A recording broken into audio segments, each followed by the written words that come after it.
Hello friends, आज मैं आपको बेनिफिट्स ऑफ ओम चांटिंग के बारे में बताऊंगा। तो ओम चांटिंग बेनिफिशियल क्यों है? ओम एक ऐसी ध्वनि है जो सृष्टि की मूल ध्वनि मानी जाती है। मूल ध्वनि का मतलब ये है कि ऐसा कहा जाता है कि ओम साउंड से ही सृष्टि की उत्पत्ति हुई है। ओम ही क्यों? क्योंकि देखिए, जब आप ओम बोलते हैं तो ये तीन शब्दों से तीन एक्चुअली इसमें तीन साउंड्स हैं। आ, उ और मा। और आप आ, उ और मा का उच्चारण करके देखिए। आ, उ, मा। इसका मतलब क्या हुआ? आप देख सकते हैं कि जीभ कहीं टच नहीं कर रही है, माउथ के किसी हिस्से में टच नहीं कर रही है। या इसको ऐसे कह सकते हैं कि जो इंसान बोल नहीं सकता वो भी ये साउंड निकाल सकता है। आ, उ और मा। आ कब निकल रही है? जब आपका मुंह ज़्यादा खुला हुआ है। ऊ कब निकल रही है? जब मुंह थोड़ा सा खुला है। और माँ कब निकल रही है? आपका मुंह बंद हो जाता है। आ, ऊ, माँ। देखिए, तो ये कहा जाता है ये जो ध्वनि है ये सृष्टि की मूल ध्वनि है। मतलब इसी ध्वनि से सृष्टि बनी है, ऐसा कहा जाता है। और ये साइंस ने प्रूव कर दिया है कि पूरी सृष्टि एक वाइब्रेशन है, एनर्जी का फील्ड है। तो जहाँ वाइब्रेशन होगा मतलब वहाँ साउंड है। इसलिए इस ओम शब्द का बहुत बड़ा सिग्निफिकेंस है। ठीक है। अब हम जब ओम ओम का उच्चारण करते हैं तो ये सृष्टि की ध्वनि से हमें रेजोनेट कर देता है, मतलब जोड़ देता है। तो इसका बेनिफिट ये है कि it helps in physical and mental stability. मतलब शारीरिक और मानसिक स्टेबिलिटी बनाने में हेल्प करता है आपकी।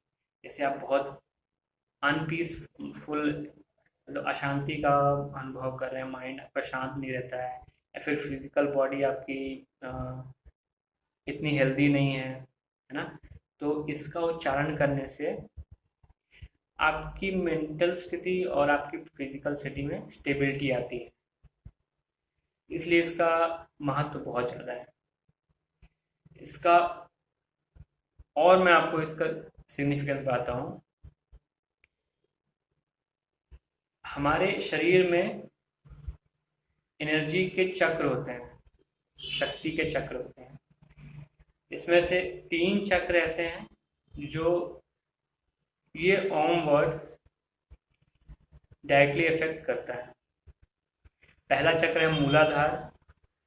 मूलाधार चक्र आपके बेली के पास में होता है। ठीक है। और इसका स्वामित्व विष्णु के पास होता है। श्री अपने भगवान विष्णु जो है, ठीक है, वो पालन करते हैं और वो चक्र के स्वामी कहलाते हैं, मूलाधार चक्र के। दूसरा चक्र है अनाहत। ये हृदय के पास में होता है और इसके स्वामी ब्रह्मा है। और तीसरा चक्र है मणिपूरक। मणिपूरक चक्र आपके गले के पास में होता है। ठीक है। तो मूलाधार चक्र के स्वामी विष्णु जी हैं और अनाहत चक्र के स्वामी ब्रह्मा जी हैं और मूलाधार और मणिपूरक चक्र के स्वामी शिव जी हैं। ठीक है। तो जैसे मूलाधार चक्र पालन विष्णु जी करते हैं, यानी जब आ साउंड आप बोलते हैं तो मूलाधार चक्र में वो स्ट्रांग होता है। ऊ बोलते समय आपका जो अनाहत चक्र है, ठीक है, अनाहत चक्र जो है वो स्ट्रांग होता है क्योंकि वाइब्रेशन यहाँ पर होती है, हार्ट के पास में। और माँ चक्र है गले का और इसके स्वामी शिव जी हैं। और शिव का काम है शक्ति प्रदान करना, क्योंकि पार्वती जो है उनकी वाइफ है, तो वो शक्ति का पर्याय है। तो जब आप माँ बोलते हैं तो आपको बल मिलता है। और आपका जो अनाहत चक्र है, जब उसके वाइब्रेशन से आपकी बुद्धि स्ट्रांग होती है। और क्योंकि ब्रह्मा जी की वाइफ है सरस्वती, और अनाहत बुद्धि का प्रतीक होता है। जब आप आ साउंड बोलते हैं तो वाइब्रेशन मूलाधार में होकर शरीर में फैलता है, क्योंकि यहाँ बहुत सारी नाड़ियाँ 75,000 नाड़ियाँ आकर मिलती हैं, तो वाइब्रेशन यहाँ पे होकर पूरे शरीर में फैलता है, तो बॉडी को एनर्जी मिलती है, पोषण मिलता है।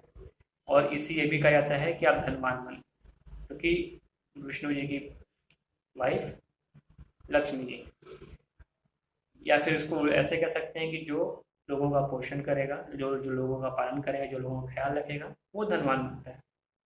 तो आ का प्रोनाउंसिएशन करने से आप धनवान बनते हैं। ऊ का प्रोनाउंसिएशन करने से आपके जो शरीर की एनर्जी है वो यहाँ पे फोकस होकर ऊपर की ओर आती है, और ऊ का प्रोनाउंसिएशन करने से आपकी बुद्धि स्ट्रांग होगी। माँ का प्रोनाउंसिएशन करने से आपका जो मणिपूरक चक्र है उस पर वाइब्रेशन होता है, और एनर्जी आपकी मणिपूरक चक्र में फोकस होकर ऊपर उठती है मस्तक पर, तो आपका इससे बॉडी की ऊर्जा स्ट्रांग होती है। तो आ, ऊ और माँ तीनों वर्ड, तीनों जो साउंड है, इसका वैल्यू आपको पता चल गया। आ बोलने से आप धनवान बनेंगे, है ना। ऊ बोलने से आप बुद्धि वाले बनेंगे, और माँ बोलने से आप शक्ति वाले बनेंगे।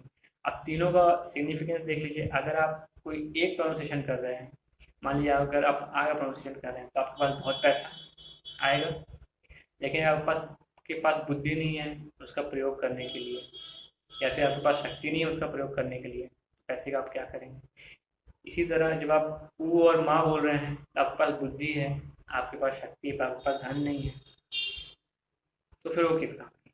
तो इस तरह तीनों का ही उच्चारण करना बहुत इम्पोर्टेंट है। तो यही ओम का सिग्निफिकेंस मैंने आपको पूरा डिटेल में बताया। अब उच्चारण करने की विधि आपको बताता हूँ, कैसे आपका शरीर को पोस्चर रख रहना चाहिए और कितनी बार उच्चारण करना है। आप सुबह उठकर इसका उच्चारण कर सकते हैं, कम से कम 21 बार करिए। 21 के बाद 21 लेके 108 के बीच में आप अपने सहूलियत के हिसाब से जितना आपसे हो सके उतना आप कर सकते हैं, और जितना ज़्यादा करेंगे उतना ही बेनिफिशियल है।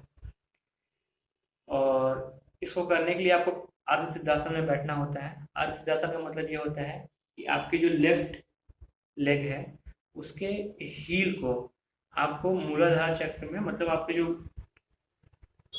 बॉडी का बेस है वहाँ पे आपको इसको टच करवाना है, ठीक है। और जो आपको राइट लेग है उसके सामने आप इजीली आप ऐसे रख देंगे, कोई दिक्कत नहीं उसके सामने। इसको अर्ध सिद्धासन बोलते हैं।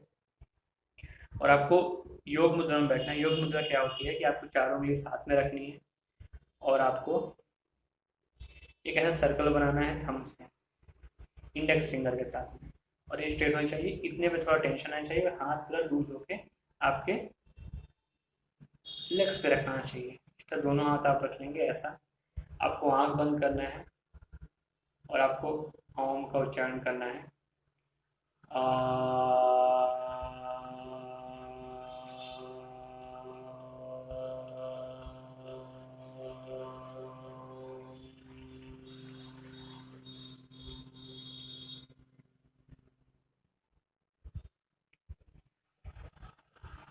इस तरह कंटिन्यू 1 महीने से 2 महीने तक करें, और आप रिजल्ट खुद देखेंगे कि आपके फिजिकल और मेंटल स्टेबिलिटी आती है आपके शरीर के अंदर, ठीक है।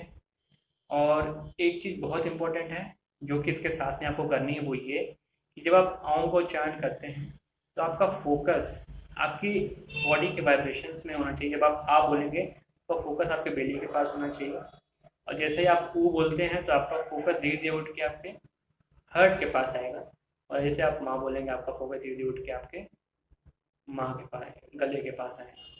तो ऐसे आपको फोकस को आपको शिफ्ट करना है, आपको अपने दिमाग को इधर उधर नहीं दौड़ाना है, आपको शरीर में आपको फोकस करना है। तो इससे आपको एक वेल बैलेंस, मैं बोलता हूँ आप करके देखिए और आप खुद ही रिजल्ट अचीव करेंगे। तो आज के लिए इतना ही और मिलते हैं।